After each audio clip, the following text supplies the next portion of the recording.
When you're told you're going to inherit shares, a company, or some property, you're filled with joy and happiness until you realize that half your family wants to kill you. And if it's not that, it's all the responsibilities that come with this duty. Sit down and I'll tell you what this is all about. Watch out for spoilers. This time, the drama begins with our protagonist, Hai Meng, heiress to Cloud Z International, and her husband Sinan, who died 3 years ago in an accident. However, his disappearance left Hai Meng with no trace of him. This news triggered her father's death and her mother's admission to a psychiatric hospital. The Lu family took advantage of the situation and took over Cloud Z International. Pretty shady, to be honest. Unfortunately for them, the plan falls apart 3 years later when Hai Meng shows up at her own funeral carrying a DNA test that confirms her identity. At that moment, she demands the return of her company.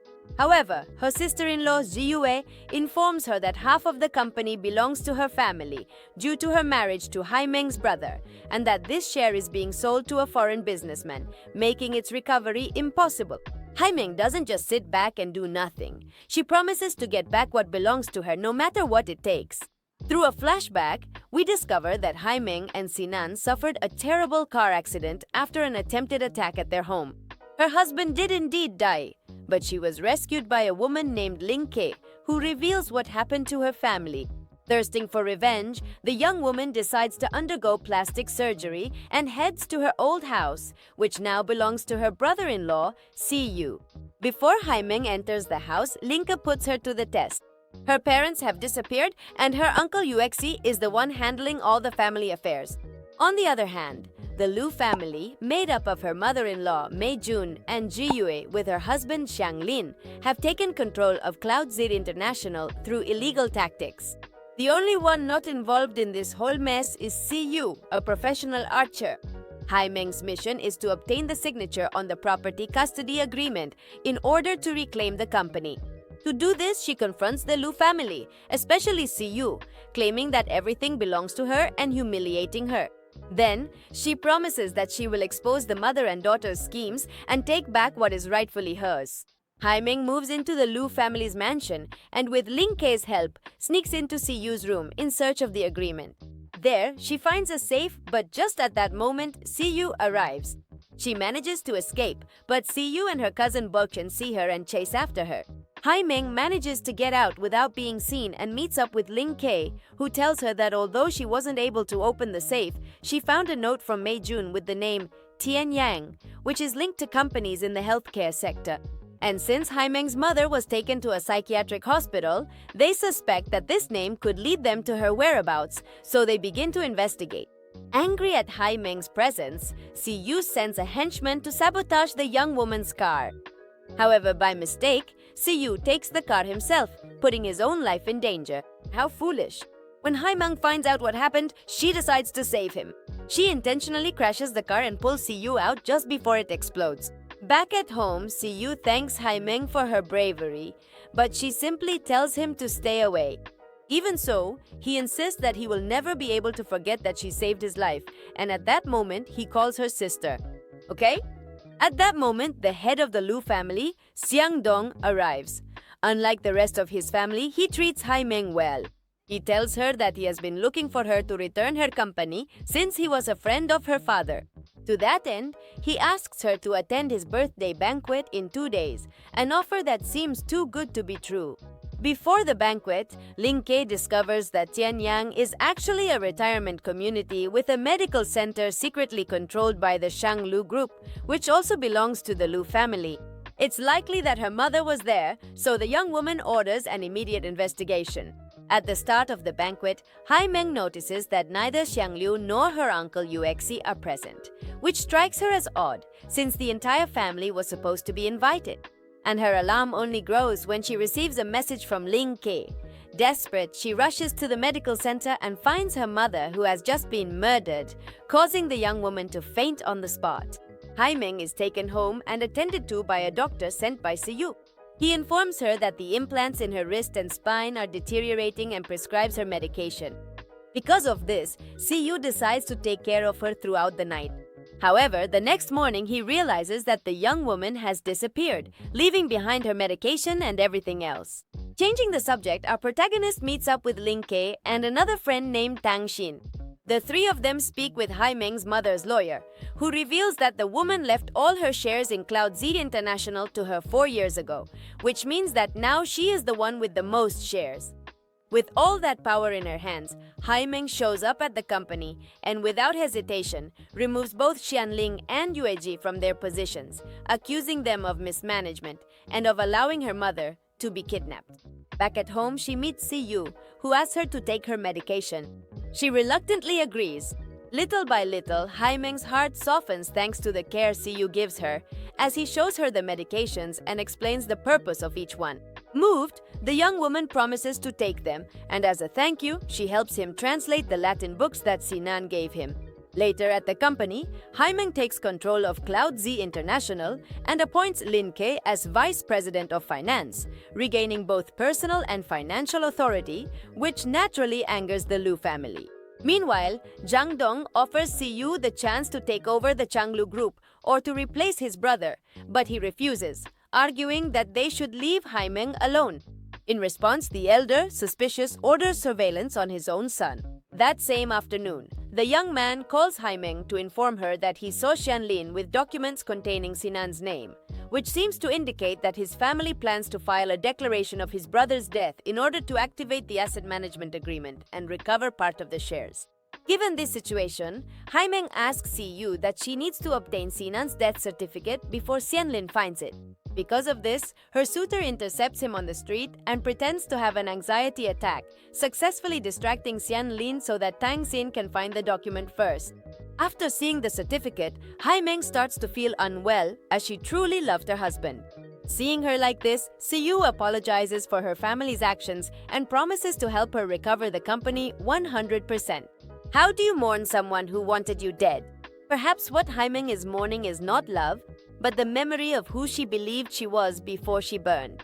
Meanwhile, at Cloud Z International, several shareholders confront Hai Meng and demand that she split the shares she held with her husband so that during the next meeting, it can be determined who has the most shares and the new president can be chosen. Hai Meng accepts the challenge and quickly comes up with a plan to recover the custody agreement that is in Siyu's room. That same night, Lin Ke distracts Siyu while the young woman enters her room. Unfortunately, Siyu returns and her sister also wants to come in, so Hai Meng comes out of her hiding place and prevents her from opening the door. Immediately, Siyu closes the door and manages to get rid of Siyu.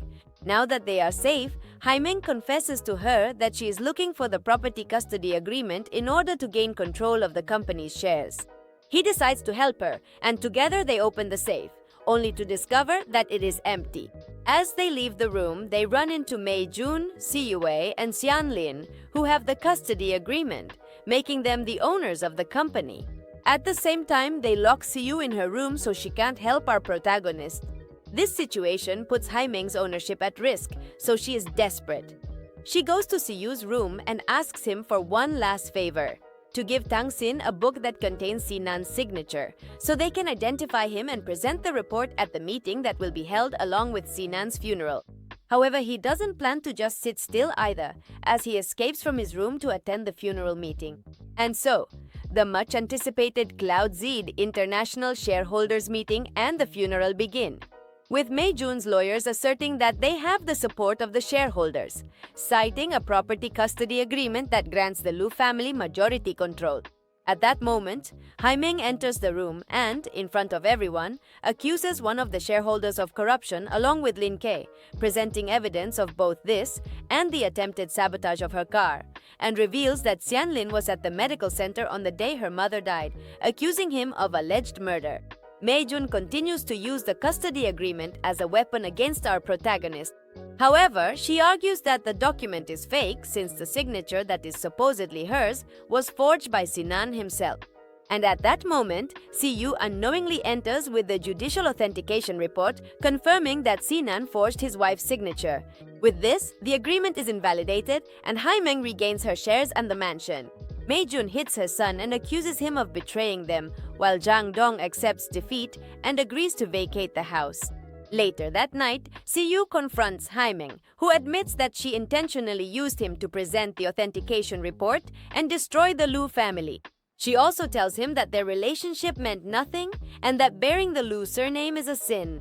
Now, as the owner of CloudZeed International, Haimeng orders an investigation into a suspicious investment deal made by Siyu and Xianlin, who, by the way, is already deservedly in prison. Meanwhile, in an attempt to help Xianlin, Siyu seeks out Siyu and reveals that she found foreign reports on her husband's computer, indicating that the accident in which Sinan died was actually an attempted murder. Devastated by the news, both siblings confront Haimeng since it's suspicious that she was the one who survived. Siyu demands Xianlin's release, while Siyu asks her whether she really was just lucky to survive the accident or if it was all part of her plan to kill her brother. It seems that everyone is questioning her testimony, her disappearance, and how she returned exactly 3 years later, as if nothing had happened. Haimeng refuses to give details, limiting herself to saying that her husband will love her in the next life. Officially, she declares Siyu her enemy, asking him to leave and starting to focus on reorganizing her strategy. I mean, turning the only person who cared for you into your enemy. That's not betrayal, that's a verb that hasn't even been invented yet. On another note, Siyu orchestrates a smear campaign using Siyu's own name to attack Haimeng. Her plan succeeds, and our protagonist's reputation hits rock bottom. Even some extremists write offensive messages on her car. On top of that, Tang Xin informs her that Siyu has filed a lawsuit in a foreign court, which has halted the inheritance process in order to re-examine Sinan's death. Angry, Haimeng confronts Siyu, and he admits that he did file the lawsuit because he wants to uncover the truth about his brother's death. Frustrated and with no other way out, she confesses a secret she had kept all this time. She never tried to kill Sinan, but he did try to kill her during their honeymoon. Wait, what? She tells him how Jinan tricked her into marrying him and then tried to kill her during their honeymoon abroad, intending to steal her family's wealth. However, Ziyu insists that his brother was a kind person. Then Haimeng tells him that his brother never considered him part of the family because he was the son of his stepmother, and that's why he kept him away from the family business. Devastated by so much truth, Jiyu returns home and confronts his mother with evidence such as the forged agreement, how they acquired the company and the mansion so quickly, and the fact that Haimeng's mother was sent to the medical center. With all this evidence, he accuses her of planning Haimeng's murder to take her fortune, to which she responds that he shouldn't believe false rumors. Later on, the young man begs Haimeng to be friends again. However, at that moment, she faints due to a fever, so he rushes to the pharmacy to buy her medicine. Afterwards, following treatment, Haimeng's fever goes down. The doctor advises Jiyu to convince Haimeng to undergo surgery to permanently relieve her back pain. Later on, the young woman wakes up and finally makes peace with Jiyu, promising that from now on they will be honest with each other in order to uncover Jinan's secrets. Meanwhile, Xianling is released, and the first thing he does is visit Meijun, who orders him and Si Yue to find a woman named Jingming and her son, Jun Xuan, for reasons that will soon become clear. Later on, Si Yue and Xianling find Jingming and offer her a large sum of money in exchange for leaving the city. However, unfortunately for them, she refuses, claiming that Sinan had told her she should wait for him there. That night, Haimeng meets with Jingming, who seems to recognize her. Jingming's son shows her a photo album in which his mother, himself, Sinan, and the Lu family appear. At that moment, Jingming confesses a big secret to Haimeng. She was Sinan's real wife and the mother of his only son, Junshuan. You didn't see that coming, did you? According to her, they were very much in love and he proposed to her so he could escape his troubled family. However, he left, but not before promising her that he would return. And to everyone's surprise, Mei Jun appears on the scene and confirms Jingming's story. She also mentions that Sinan married Haimeng because she is the only daughter of the Ye family, not because he loved her. The plan was to steal the Ye family's wealth so that Sinan could leave with a good sum of money for his real family. Ouch. Hashtag everyone lies. After this shocking revelation, the young woman disappears, though not for long, as Siyue finds her on a mountain she used to frequent. There, he gives her an earring that she had left stuck in his clothes the day they met 5 years ago. He also confesses to her that he already knows everything his brother did. Upon hearing this, Hai Meng starts to feel a little bad and at the same time relieved to discover her husband's true intentions. Ziyue offers her a candy to try to ease her pain. However, she pulls him toward her and ends up kissing him, since it seems what she really wanted were his sweet lips. Lin Ke witnesses this kiss and immediately objects to their relationship, arguing that Ziyue is part of the Lu family, which has hurt Hai Meng a lot, and therefore it's not right for them to be together. Meanwhile, at the Lu mansion, Chang Dong orders Mei Jun's divorce, Ziyue's expulsion, and Ziyue's return abroad. Desperate, she excuses herself by saying that everything Sinan did was on his own and that she had no idea about any of it, which we already know is a lie. That night, Ziyue says goodbye to Hai Meng over the phone, and even though this makes her very sad, she acts cold and simply wishes him a good trip, leaving the poor guy very disappointed. On another note, Jing Ming visits our protagonist and begs her to give him the death certificate and Sinan's photo, since, after all, he was his partner. The young woman agrees and promises to give him everything related to that man so she can forget about him once and for all. Returning to the previous topic, Ziyue is on his way to the airport, and Hai Meng decides to go with him. Even though the taxi driver did everything to keep her from getting there, in the end, our girl manages to see him. In the middle of the highway, she asks Ziyue if he wants to start a new life by her side, leaving the past behind and beginning from scratch. He happily agrees, and in the end, they both decide to be together forever. After this, the next day, the two have their first official date. He teaches her how to shoot a bow and begs her to undergo the spinal surgery. Later on, at Cloud Sea International, Lin Ke confronts Hai Meng about her relationship with Ziyue, arguing that even though he may seem like a good person, he is still part of the Lu family and blah blah blah, that sooner or later he will break her heart. Furthermore, since she doesn't really agree with their cooperation agreements, she decides to leave the company. Despite this warning, Hai Meng accompanies her beloved to an archery competition. He gives her a pair of flat shoes so she can walk freely, which makes Hai Meng call him her boyfriend for the first time. Afterwards, Hai Meng sends Bo Cheng to look for Lin Ke and tries to convince her to come back, but she refuses, claiming that they are now enemies. Then, she hands her a USB drive and challenges her to ask her father, Yue, if he has the company's secret book. Meanwhile, Hai Meng and Ziyue have a romantic date and, hours later, attend the archery tournament. The young woman decides to surprise him with a bouquet of flowers and encourages him to give his all for his dreams. Deeply moved, he responds with a fireworks display and, moreover, wins the competition with a perfect shot, thus achieving personal redemption. But back to Bo Cheng, he confronts his father with the USB drive. The man, enraged, tells him he never considered him his son and tries to hit him. Luckily, Lin Ke intervenes and gives Yue an ultimatum: open the secret files or go to the police, since from now on, she will be his new enemy. Later, at the archery banquet, Ziyu is chased by several admirers who love him, both for his skill and his good looks. Meanwhile, Hai Meng runs into Ziyu's rival Songjiang, who starts flirting with her. However, our girl rejects him, saying she already has a boyfriend. At that moment, Ziyu arrives, confirms their relationship, and leaves Songjiang devastated. After having a few drinks, our leading man gathers the courage to confess his love to Hai Meng and apologizes for not having been in her life before. Oh, how romantic! Seconds later, he asks her for a promise that they will never separate or hurt each other and that they will always believe in one another. A promise she seals with a kiss. We'll see how that promise holds up because drama is drama. On another note, Jueji shows Lin Ke clean financial records, denying the existence of any secret accounts. This doesn't convince the woman, who makes it clear that her target is the Ye family and Jueji. Bo Chen is by her side, and as he pays closer attention, he notices a birthmark that brings back childhood memories. He confronts her, and she admits that she's after a large sum of money she left with the Ye family 10 years ago. Back to our couple, a masked man violently attacks Ziyu in his room. Hai Meng arrives just in time, and together they fight off the attacker. At one point during the fight, our girl, who isn't at 100% due to her back pain, suffers a sharp pain in her lower back.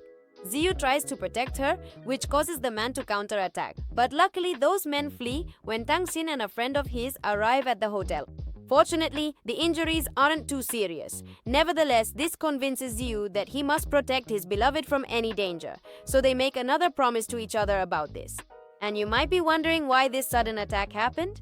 Well, as Tang Xin explains, they've discovered the existence of a notarized will from Sinan, in which he leaves all his assets and shares to Ziyu, nullifying the previous contract. What does this mean?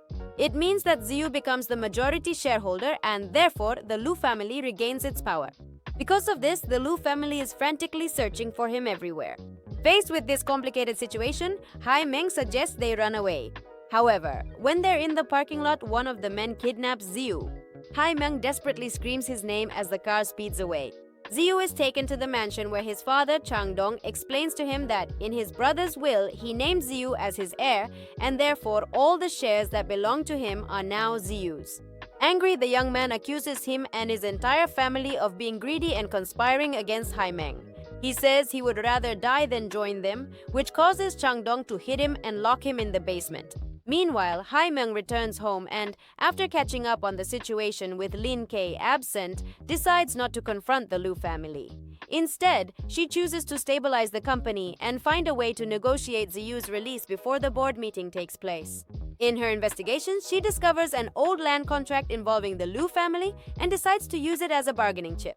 On the other hand, we find out that Lin Kei's hatred for the Ye family stems from the fact that her mother was forced by Jue Ji to commit financial crimes and take all the blame for them, so her goal is to prove her mother's innocence. Meanwhile, back with Hai Meng, she goes to the Lu mansion and demands that Changdong declare the will invalid, leave the mansion once and for all, and set Ziyu free. However, not only does he refuse to do these things, but he also reveals something very important to her. He was the one who ordered the attack on her life during her honeymoon with Sinan, although we already know who ended up dying. Ziyu's confinement doesn't last long, as he manages to escape and reunite with his beloved, but unfortunately he is captured again. And to make matters worse, the board of directors has called a public hearing to determine who is now the majority shareholder. Since this is Ziyu, the Lu family will regain control of the company. Hai Meng doesn't just sit idly by in the face of this. She looks for a way out and discovers a form revealing the shares with her mother's signature, which leads her to suspect that Changdong is also behind her mother's death. At the same time, an overseas investigation reveals that Changlu Capital is bankrupt and is pretending to be prosperous in order to attack Cloud Sea International. On the day of the hearing, Changdong tries to forcefully take Ziyu, but Ziyu pretends to have an anxiety attack. This way, he manages to escape from the car and climbs onto a bridge where he declares that he will neither be Changdong's pawn nor harm Hai Meng, and with that, the madman throws himself into the river. Unfortunately, Hai Meng witnesses the entire scene and jumps in after him. Although Hai Meng is rescued later, Ziyu is not so lucky, as he disappears. Later, Ziyu confronts his father, who doesn't seem to care at all that his son could have died. Meanwhile, Hai Meng, desperate, sends out a search team, but they still haven't found him. What would Ziyu do? So she escapes from the hospital and runs toward a tree, accompanied by Lin Kei, who has decided to come back. At that moment, the young woman receives a voice message from Ziyu, who encourages her to be free and to follow her own path, then tells her that he loves her. If you are truly loved, you will understand this kind of silence because there is no louder cry than a goodbye full of uncertainty from someone who still loves. Inspired by this message, Hai Meng decides to fight back together with Lin Kei, so they start investigating. First, they discover that Hai Meng's father recognized the land transaction as a trap and that the root of the problem was the secret bankruptcy of Changlu Capital 6 years ago, which led Changdong to devise a plan to loot Cloud Sea International. Then, they find a book by Sinan in which he wrote, "The secret documents are behind the painting." Oh no, how obvious. People with bad memories are a danger to society. Following this very convenient clue, the young woman finds a USB drive that contains a video of Sinan confessing that the marriage with Hai Meng was all a ruse orchestrated by Changdong. The plan was to steal money from the Ye family, and he did it to help his wife and son. However, he changed his mind, and instead of killing Hai Meng, he decided to hide her in a safe place and return to China. Unfortunately, he died in the process. And in a flashback, we are shown that Changdong ordered the murder of his son and daughter-in-law. Wow, what a horrible guy. Back in the present, our protagonist confronts Changdong, who shamelessly justifies the murder of his own son, claiming that he lacked ambition and therefore needed to be sacrificed for the cause. Sir, what is going on in your head? Meanwhile, Bo Cheng betrays his adoptive parents by taking evidence of all the crimes his father has committed and sending it to Hai Meng. Even though everything seemed to be going well up to this point, there was still one problem: Ziyu. But there's no need to wait any longer because this guy shows up as if nothing happened, safe and sound in front of Hai Meng's house. When she sees him, she runs to hug him, and at that moment he confesses that his jump into the river wasn't an impulsive act, but rather a whole plan to trick his father. Hai Meng scolds him for having taken such a risk, and to think that she jumped in too. But Siyu tells her that he'll do anything to help her. After this, the day of the hearing arrives, and Changdong immediately demands Hai Meng's resignation. In response, she shows the video of Sinan and, in addition, presents evidence she has against the Lu family, which forces Changdong to finally give up once and for all. For his part, Lin Ke reveals that Yuizi and his wife embezzled funds and conspired with Changdong, which leads the police to arrest all three of them. After a few days, things start to improve for both families. Si Yue and Xianlin start a new life, and Bo Cheng and Lin Ke become friends. Meanwhile, Si Yu recovers from his injuries, and the first thing he does is take Hai Meng to a tree lit up with lights, where he confesses his love to her. She gives him a huge smile, and so the two of them begin a new life far from all the chaos, mysteries, and corruption. Hai Meng started out as a broken woman seeking justice and ended up discovering that justice without love is just another form of revenge. All the characters in this story were victims of their own desire for control, the Lu by power, the Ye by pride, and She by the past. Sometimes true triumph isn't about getting back what you've lost, but daring to keep living without fear of losing it again. If you ended up with your heart in your throat like I did, subscribe, hit the bell, and start a new video so you can keep having fun.